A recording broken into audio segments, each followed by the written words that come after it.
Good morning, it's James. It is so good to see you today. Thank you for your time. Thank you for your energy. I'm deeply grateful to have the honor and the blessing of laying eyes on you. And I do hope and pray that this message finds you and all the people that you love peaceful, thriving, and very, very well. So today's message is a deeply personal message. It's a message I want to share with all of you because I believe that you will all receive this message because I believe we are all doing this type of work every single day.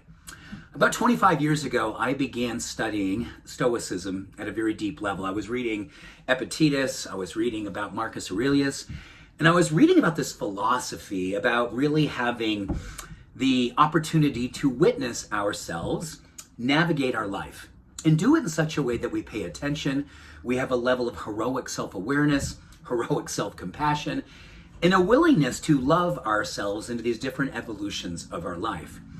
And so when I first read about the word Euthymia and Equanimity.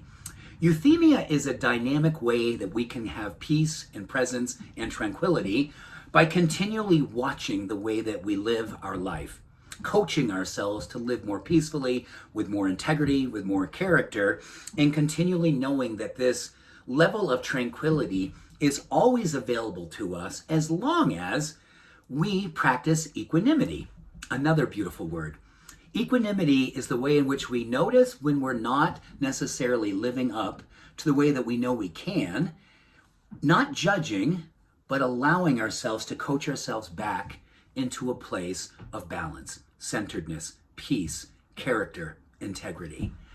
And what I've been finding more and more in my life, this practice has never strayed away from being one of the most important practices I do every single day.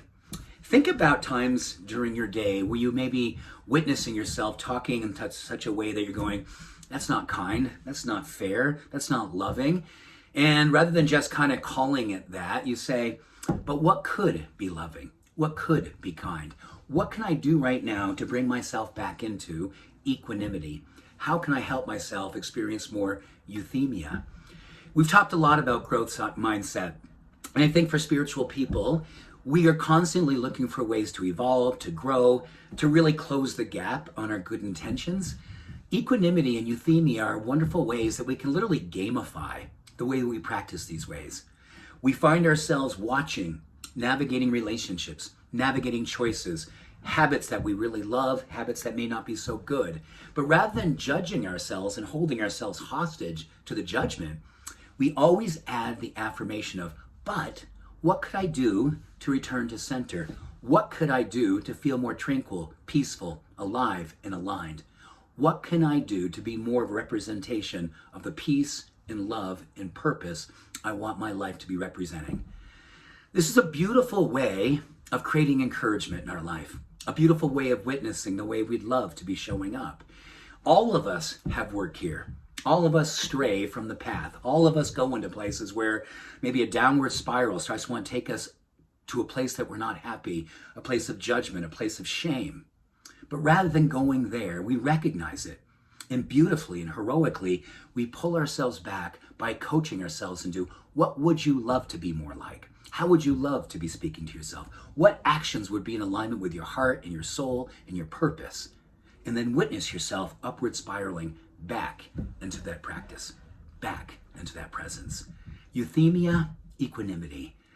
Beautiful words and so timely for the places that we all tend to go when the life that we're leading continually wants to grow, and helping us to do it with a level of discernment, compassion, love, and a beautiful acceptance. I hope this lands well in your heart, and I hope the practice of giving yourself permission to be more in alignment with what you love to be and why you're truly here comes through for you. Much love, every blessing. Bye for now.